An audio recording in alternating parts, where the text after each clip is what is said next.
किसी ने बड़े कमाल की बात कही है कि आप हारते तब नहीं हैं जब आप गिरते हैं, आप हारते तब हैं जब आप उठना छोड़ देते हैं। मैं मनोज कुमार आज आप लोगों के बीच में एक छोटी सी कहानी लेकर के आया हुआ हूँ। यह कहानी मध्य प्रदेश के एक छोटे से गांव बीरपुर की है। 3-4 वर्षों से वहाँ पर बरसात नहीं होती है और नतीजा ये निकलता है कि सूखा पड़ जाता है। वहाँ पर खेतों की जो मिट्टी होती है वह सूख करके एकदम पथरीली हो जाती है। पीने के लिए पानी तक नहीं होता है। लोग गांव छोड़कर जाने के लिए बेबस हो जाते हैं और गांव छोड़कर जाने लगते हैं। बहुत से लोग चले गए। वहाँ पर सिर्फ वही लोग बचे थे जिनका कहीं जाने के लिए कोई ठिकाना नहीं था, या बुजुर्ग लोग थे जो चल फिर नहीं सकते थे। उसी गांव में एक रघु नाम का एक 25 साल का एक लड़का भी था। उसकी एक बूढ़ी माँ भी थी। लोगों ने कहा रघु से कि तुम भी चलो इस गांव से, यहाँ पर कुछ नहीं है, सब कुछ सूख चुका है। रघु ने कहा कि मैं यहाँ से नहीं जा सकता। रघु के पास अपनी मजबूरियाँ थी, उसकी माँ बूढ़ी थी, चलने फिरने में उतना सहज नहीं थी, नहीं चल सकती थी। रघु उसको छोड़ करके कहीं शहर में नहीं जा सकता था। रघु के पास अपना पुश्तैनी जमीन था, खेती थी। उसके मन में बस एक ही बात चल रहा था कि मैं किसी प्रकार से अपने खेतों को फिर से हरा भरा करूँगा, और वह उसी गांव में रह जाता है। एक दिन की बात होती है कि पानी जो था वो काफ़ी दूर पर था, 3-4 किलोमीटर दूर था। गांव की महिलाएं पानी ले आने जाती थी। कभी कभी उसकी माँ भी चली जाती थी। रघु कहीं व्यस्त होता था तो उसकी माँ भी किसी प्रकार से चली जाती थी। एक दिन उसकी माँ पानी के लिए जा रही थी कि रास्ते में किसी प्रकार से उसको ठोकर लगती है, गिरती है, उसको चोट भी लगता है और उसका घड़ा भी फूट जाता है। माँ वापस आती है और रघु से बोलती है कि इस गांव को छोड़ देना चाहिए। रघु ने कहा कि नहीं माँ, मैं किसी न किसी प्रकार से इस समस्या को जरूर निपटाऊंगा, इस समस्या को जरूर खत्म करूंगा। उस रात रघु सो नहीं पाता है। रघु के मन में अपनी माँ का उदास चेहरा होता है और सोचता है कि कैसे मैं इस समस्या का समाधान करूं। सुबह होती है और नए उत्साह के साथ वो उठता है और एक हाथ में कुदाल, एक हाथ में फावड़ा लेता है और गांव से सटी हुई एक छोटी सी पहाड़ी होती है, उस पहाड़ी की तरफ जाने लगता है। उसने अपने दादाजी से सुना था। उसके दादाजी बताते थे कि यहाँ पानी का एक स्रोत है, पहाड़ी के नीचे दबा हुआ है, पत्थरों के नीचे, और वहाँ पर एक स्रोत है। अगर उसको किसी प्रकार से खोला जाए तो समझ लो कि गांव में पानी की समस्या खत्म हो सकती है। रघु जैसे ही जाने लगता है, गांव के लोग पूछते हैं, वो बताता है कि वहाँ पर पानी है, उसके दादाजी कहा करते थे। गांव वाले लोग हंसते हैं और कहते हैं कि वहाँ पर पहले भी सरकार ने भी बोरिंग करने का प्रयास किया था, पर उसकी मशीनें भी वहाँ पे टूट गई थी। तुम फावड़े से, कुदाल से वहाँ कुछ नहीं कर पाओगे। लेकिन रघु कहता है कि ठीक है, लेकिन मैं प्रयास जरूर करूँगा। वह उनकी बातों को अनदेखा कर देता है और चला जाता है उस पहाड़ी के पास और शुरू कर देता है अपना काम। पूरा दिन मेहनत करता है और शाम तक नतीजा ये निकलता है कि उसके हाथों में छाले पड़ जाते हैं और रिजल्ट में किसी भी प्रकार से मात्र 1 फुट गड्ढा वो खोद पाता है। शाम को लौटता है, गांव वाले देखते हैं और उस पर तंज कसते हैं कि क्या हुआ भाई, माझी बनने गए थे, गंगा मैया प्रकट हुई कि नहीं हुई। रघु उनकी बातों पे ध्यान नहीं देता है और वापस आ जाता है। घर पे आ जाता है, अपनी माँ के पैरों को दबाता है और फिर वो सो जाता है।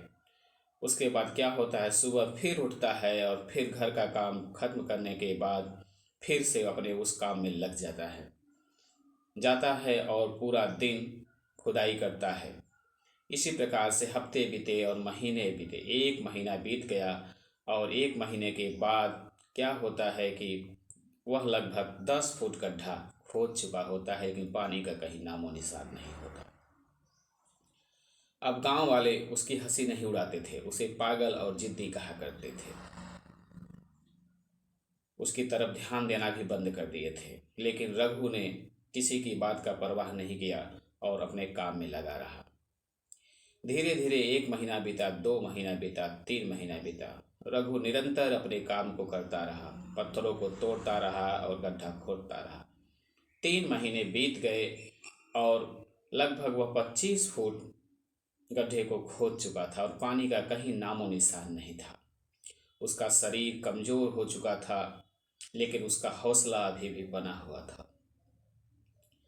एक दिन अचानक सुबह पहुँचता है। जैसे ही उसने पहली कुदाल मारी और वैसे ही उसकी कुदाल जो होती है वो टूट जाती है। अब उसके मन में घोर निराशा आ जाती है। वह वहीं पर सर पर हाथ रखकर बैठ जाता है और सोचने लगता है कि शायद मैंने यह प्रयास निरर्थक किया है, मेरी सारी मेहनत बेकार चली गई, शायद यहाँ पर शायद पानी नहीं है। वो बहुत निराश होकर के वहाँ पे फूट फूट कर रोने लगता है और भगवान से कहता है कि भगवान, आखिर क्या आप चाह रहे हैं? मैंने आपसे तो कुछ नहीं मांगा, मैंने तो सिर्फ अपनी माँ के लिए यहाँ से पानी ही मांगा था आपसे। वह निराश हो जाता है और सोचता है कि चलो अब चलते हैं बाहर, छोड़ देते हैं इस काम को, यहाँ पर पानी नहीं है। लेकिन जैसे ही वह निकलता है उसने दीवार पर एक बहुत ही अजीबोगरीब चीज़ देखता है। समय 3 महीने बीत चुके थे और उस अंधेरे कुएं में, जहाँ पर ऊपर देखने पर केवल नीला आकाश एक गोले के समान दिखाई देता था, उस कुएं में उसने देखा कि दीवार से सटा हुआ एक छोटा सा पौधा उग गया था।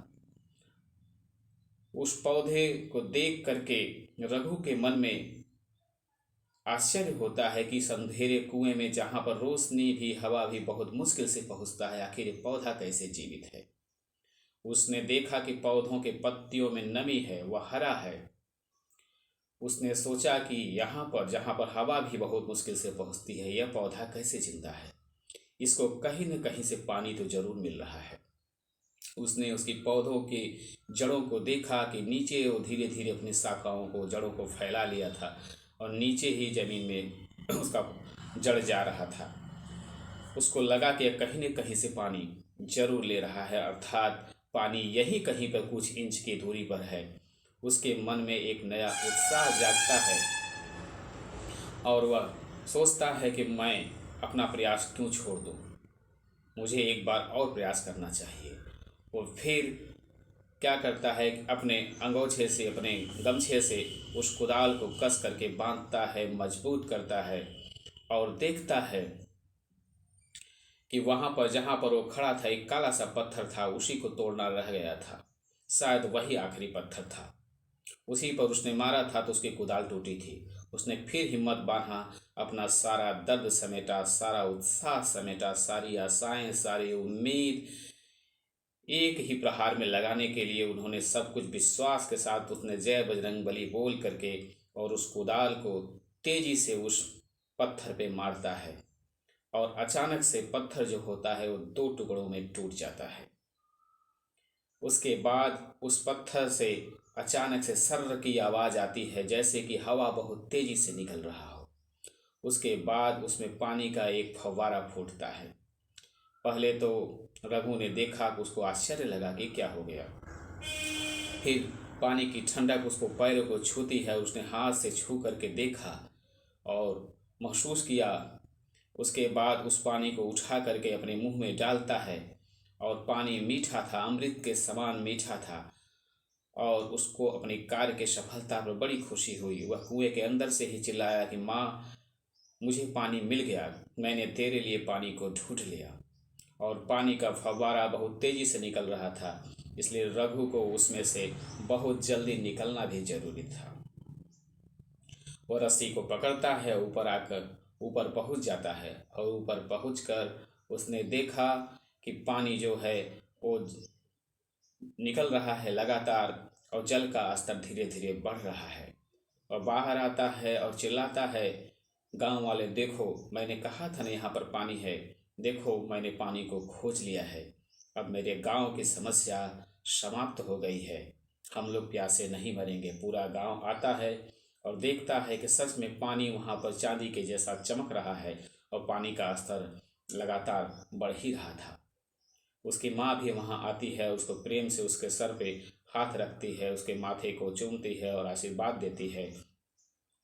उसके बाद पूरा गांव वहाँ पे आता है। गांव के बड़े बुजुर्ग लोग उसको सीने से लगाते हैं और उसको कहते हैं कि तुमने वो कर दिखाया जो हमने कभी नहीं सोचा था। तो दोस्तों, इसके बाद रघु ने उसी गांव में रहना निश्चित कर लिया और आज वह उस कुएं की बदौलत एक अच्छा किसान बना हुआ है और पूरा गांव फिर से वापस आ जाता है। गांव में फिर से उस कुएं के द्वारा सिंचाई होती है, पानी की समस्या खत्म होती है और फिर से वो पूरा गांव हरा भरा हो जाता है।